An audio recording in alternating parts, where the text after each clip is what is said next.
E já de volta com o nosso programa Vida e Saúde, Novembro Azul. Isso mesmo, Novembro Azul, saúde do homem. Eu já me preveni, até o doutor veio com camisa azul, aí você viu, né? Novembro Azul é um alerta, já tem aí o sucesso do Outubro Rosa, foi o mês passado. Agora a vez os homens, cuidado, prevenção, Novembro Azul. Doutor, a gente está falando sobre próstata agora, já demos assim uma boa entrada no tema, mas assim, vamos voltar novamente à saúde do homem, ou seja, a partir da idade adulta a gente já sabe quais são os principais, mas vamos antes, para não chegar às complicações lá. Ou seja, se a gente pergunta assim para o doutor Birajara, que é urologista, na fase do adolescente, quais são aí os cuidados que o pai, a mãe tem que ter com a criança, com o rapaz, né? Já que o senhor disse que a gente sabe que a gente aprende na esquina, a gente vai crescendo e vai se desenvolvendo e não tem aquelas informações, aprende errado e deixa a vida me levar, né? Mas assim, quais são as preocupações que o pai, agora mudando esse paradigma, deve se preocupar com o seu filho adolescente? Essa pergunta é muito interessante, Frei, porque me dá a chance de explicar e alertar os pais sobre uma questão. O menino, vamos falar do menino que se fala menos. Quando ele passa da idade dos 12, 13 anos, existe uma série de modificações. Essas modificações são corporais, são mentais, são culturais. E se os pais não estiverem preparados em relação a essa questão, eles vão orientar mal, ou eles não vão orientar, porque muitas vezes os pais acham que isso vem com a naturalidade, e não vem com a naturalidade. E que a informação já nasce junto, e não é verdade. Assim, não é assim. Então, o menino ele começa a ter modificações do corpo. Os pelos começam a crescer, ele começa a ficar com a voz mais grossa, ele cresce, ele começa a ter algumas atitudes diferentes. Até os mamilos, doutor, assim, os mamilos podem crescer, pode sair uma secreção. Existe toda uma... Por que isso? Porque existe um aumento da produção de testosterona. Hormônio masculino. Hormônio masculino. E com isso também começa a ter a questão dele começar a se ver como um homem, um maior interesse agora pelo sexo feminino, começam aqueles, nós chamamos de namoricos, né? Começa aquela inter-relação que não é mais de crianças, agora tem o menino, a menina, tem o rapaz e a moça.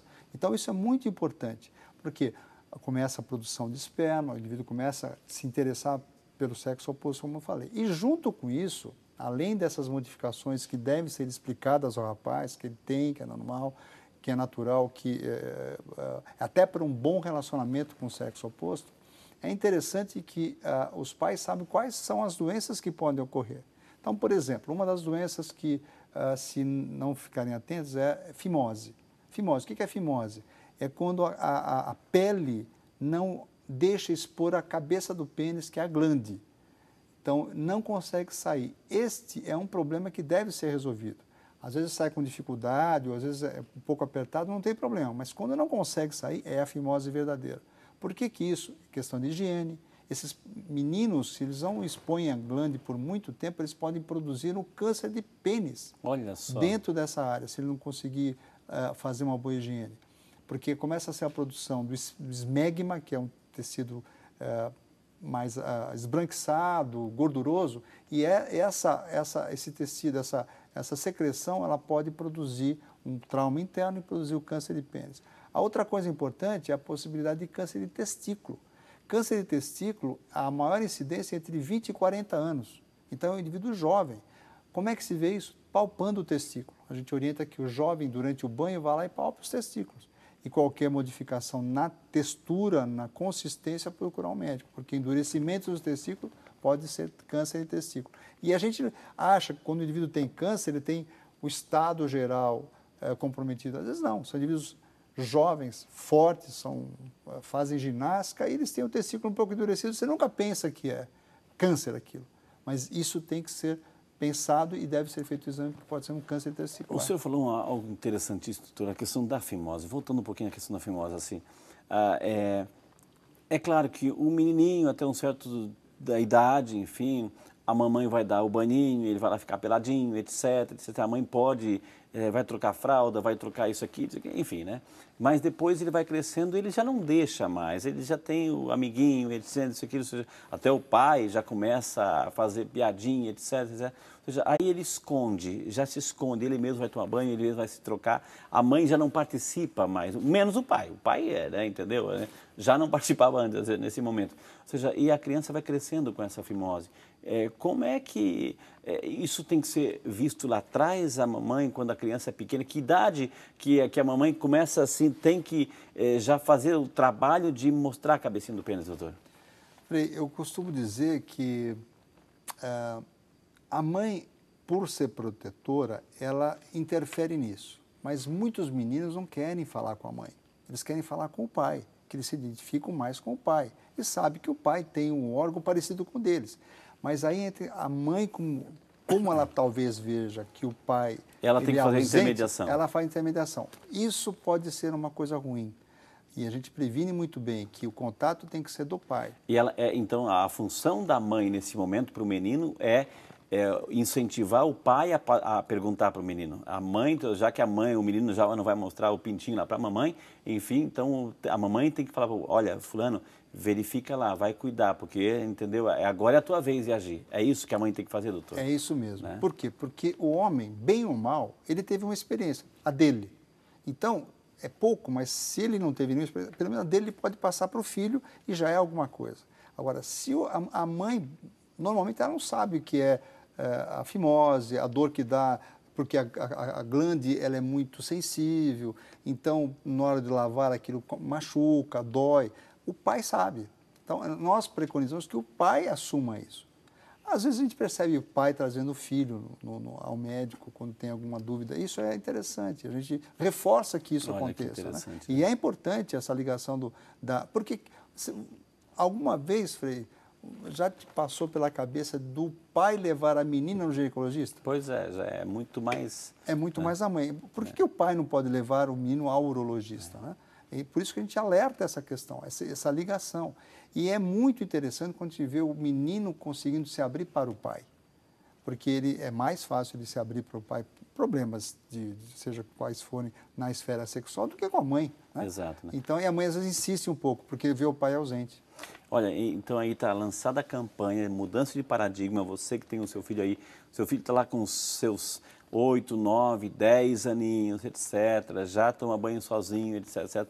Mamãe, ou seja, incentiva o pai, né, o papai a perguntar se está tudo bem, entrar nessa área, ir lá com o menino, etc., fazer essa revisão, é questão de pai, é questão de amor. É questão de amor para evitar consequências lá na frente, né, doutor? Né? Sim, é fundamental, isso é fundamental. Tá, chegamos na adolescência, isso, entendeu? Fimose, o senhor citou fimose, enfim, e vamos avançar um pouquinho na idade. Chegou na fase juvenil agora. Juvenil. Aí existem dois problemas que são relativamente comuns. Um chamado varicocele. O que é varicocele? São veias que existem no escroto, naquela estrutura. Pode colocar aqui. Foto, coloca a foto, aquela foto lá. A gente vai ver a próstata, mas lá tem a bolsa escrotal lá. Isso, a bolsa escrotal que envolve o testículo. Aí não está demonstrado, mas do lado daquele cordão que sobe, que eu falei, o deferente, onde saem os espermatozoides, sobem, existem várias veias, e essas veias podem se dilatar. Essa dilatação, nós chamamos veias varicosas, é a mesma coisa que dá na perna, varizes, dá também na bolsa escrotal. O que acontece, essas veias varicosas, elas têm o nome de varicocele. O que causa isso aí? A gente não sabe bem por que elas se dilatam, Frei, mas a presença dessas veias que são mais dilatadas, elas podem aquecer o testículo. Por que o testículo está numa bolsa fora? Porque ele precisa de pelo menos 2 graus a menos do que o corpo para trabalhar de maneira adequada, para produzir o esperma. Geralmente o corpo é 35 graus, geralmente. 37, 36, 37. Okay. E está a 35, Entendi. Mais ou menos, no escroto. Então, o testículo necessita disso para ele funcionar bem, para produzir espermatozoide. Se, por exemplo, existe uma doença chamada criptorquidia, o testículo, a criança nasce com o testículo dentro do corpo e não está na bolsa. Geralmente, esses testículos, se ficarem muito tempo, eles ficam inférteis. Eles ficam são atróficos, porque ele não pode ter uma temperatura alta. e aí ele começa a não Olha, que funcionar. interessante. Então, o testículo lá embaixo é necessário. Por isso que muitas vezes, quando a criança nasce, o neonatologista, uma das coisas que ele olha, ele palpa para ver se as bolinhas estão lá embaixo. Ok. Porque às vezes elas podem estar acima e isso precisaria de um tratamento. Ô, doutor, e a gente sabe também que é uma região muito sensível, muito dolorida, e às vezes assim, num impacto, numa brincadeira, num chute, né, doutor, assim, além da dor, o que pode produzir a mais? Bom, a dor é característica, a gente sabe, né, Frei?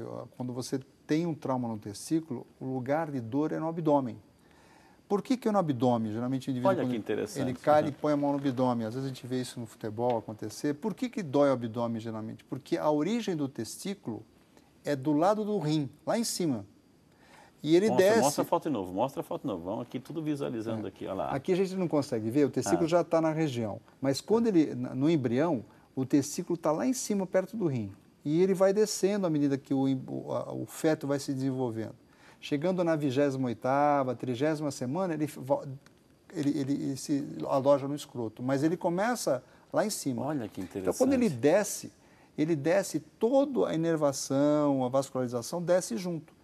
Mas a origem do nervo é lá em cima. Por isso que quando o macho dói é nessa região Dói abdominal. mais no abdômen, por conta dessa questão embriológica do testículo. Doutor, um cisto no epidídico, o que é isso? O cisto, toda essa palavra é uma bolha de água. Geralmente as bolhas de água no corpo, com exceções, elas são benignas, são bolhas de água. Então aparece o epidídimo, o testículo ou o cordão pode ter cistos, essas bolhas de água. A gente não sabe por que aparece. O rim, por exemplo, pode ter um cisto, o ovário pode ter cisto, o pulmão pode ter um cisto. Então tem várias regiões que aparecem cistos, mas geralmente são doenças benignas e existe, por exemplo, espermatocele. É um cisto, só que dentro dele tem esperma. Olha só. Ao invés de ter água, tem esperma, espermatocele. Mas também não tem nenhum risco. Varicocele, o senhor Varicocele. falou agora, varicocele, enfim, o que vai inchar, né? Vai haver, então, varizes dessas veias. Essas veias, como elas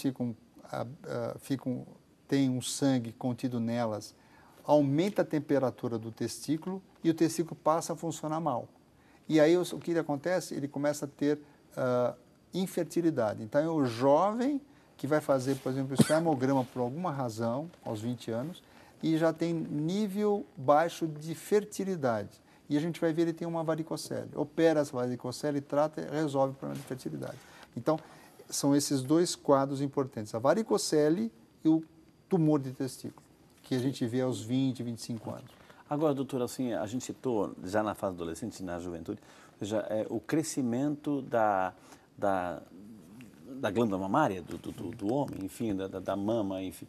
Isso, o que acontece? Isso é uma explosão hormonal e pode ter alguma complicação ali, doutor? Esse crescimento mamário ele pode ser de algumas causas. Pode ser algum medicamento que ele veio ingerir por algum motivo, o homem ou o jovem. Existe isso muito comum nos jovens que fazem ginástica, tomam anabolizantes. Anabolizantes são hormônios, né? E em doses muito altas ele pode ter isso. Ou na mudança entre a fase de criança, adolescente e adulto. Porque, como eu falei, a testosterona cresce, ela sobe muito. Então existe um desbalanço hormonal e pode ter esse crescimento mamário. E pode dar o que nós chamamos de ginecomastia, que é o aumento com dor, né? Mas, geralmente, esses problemas eles são autolimitados. Depois de um certo tempo, se resolve espontaneamente, na maioria dos casos. Olha que maravilha, quantas informações. Vamos às ruas, o povo tem voz, o povo tem curiosidade, o povo pergunta aqui no Vida e Saúde.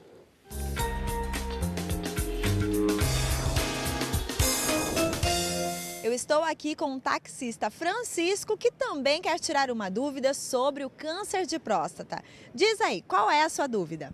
Doutor, o câncer da próstata é hereditário? Boa pergunta, Francisco. Parabéns aos taxistas aí. Pode também ter esse quadro hereditário, doutor?